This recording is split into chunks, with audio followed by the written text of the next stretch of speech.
Bonjour résidents-résidentes de Catassa. Bienvenue à une autre capsule pour vous donner des petits trucs et conseils pour jardiner sur vos balcons.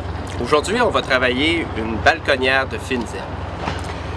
Première chose, il y a beaucoup de fines herbes. Aujourd'hui, on va travailler avec certaines plus connues, comme le basilic, le romarin, la ciboulette, l'origan et le persil. Première chose à savoir, on ne peut pas mélanger toutes les fines herbes que l'on veut ensemble. L'une des principales est probablement la menthe. Si jamais certains veulent transplanter de la menthe pour la cultiver sur les balcons, aucun problème, mais je vous recommande plutôt de la faire seule, dans un pot. La menthe étant très envahissante, elle va prendre le dessus sur les autres fines herbes, puis ça va affecter leur production, leur croissance, je devrais dire. Donc, le résultat final qu'on voudrait arriver après environ un mois sur un balcon, ça ressemblera à ça ici. Première chose, c'est le choix d'une balconnière. Puis on veut planter nos choses pour qu'il y ait quand même assez d'espace. Dans une balconnière comme celle-ci, on pourrait aller à 3. On peut aller à 4. Moi, personnellement, je trouve ça un petit peu serré. Comme dans les capsules précédentes, on va utiliser un terreau fait pour les balconnières, les pots.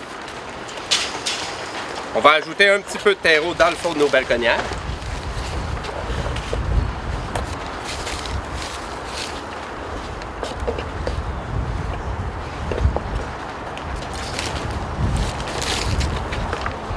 Comme parlé précédemment dans une autre capsule, il existe aussi des mycorhizes pour les fines herbes, pour favoriser l'assimilation des nutriments. On peut en mettre un petit peu une fois qu'on est prêt à déposer nos fines herbes. Ici, on a la coriandre. Petit conseil en passant, les étiquettes, on les garde, puis on peut les planter dans notre balconnière.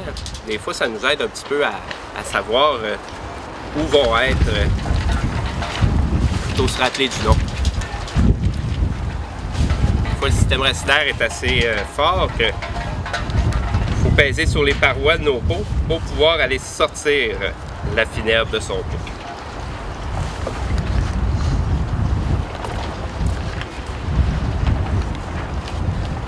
On peut planter notre coriandre comme ceci.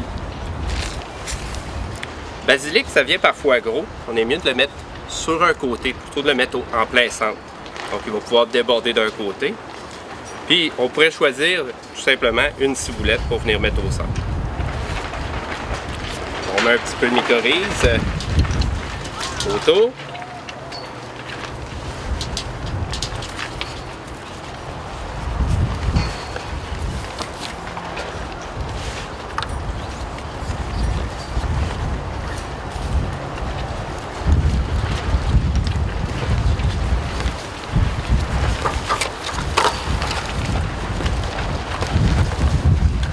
Un petit peu de temps aujourd'hui, hein?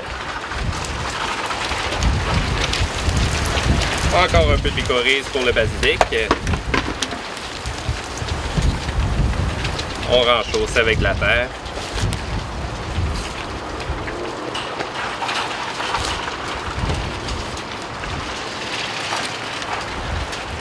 On peut humidifier le terreau, des fois ça aide aussi à mieux taper. Quand on se sert des fines herbes,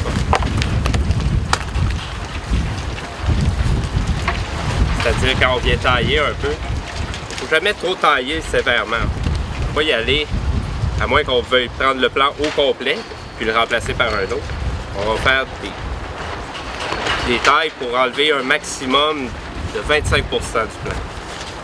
Sinon le plan en est trop affecté, puis sa croissance par la suite est plus difficile. On remplace nos étiquettes. Un bon arrosage ensuite, bien, pas besoin d'arroser la balconnière dans son entièreté.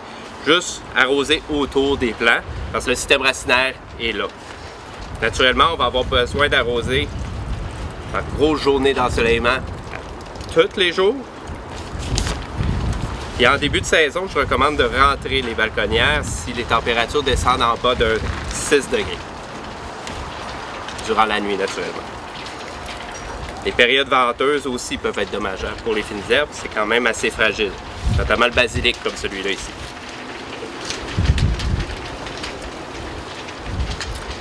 Finalement, la dernière chose à savoir, il existe différents fertilisants encore. Mon préféré, celui-là ici, très simple d'utilisation, simplement versé dans un arrosoir, puis le mélange se fait tout seul. C'est un engrais liquide. On en met lors de chaque arrosage, une fois par semaine. J'espère que mes conseils vous aideront à mieux jardiner sur vos balcons et on se revoit lors d'une prochaine capsule. Au revoir!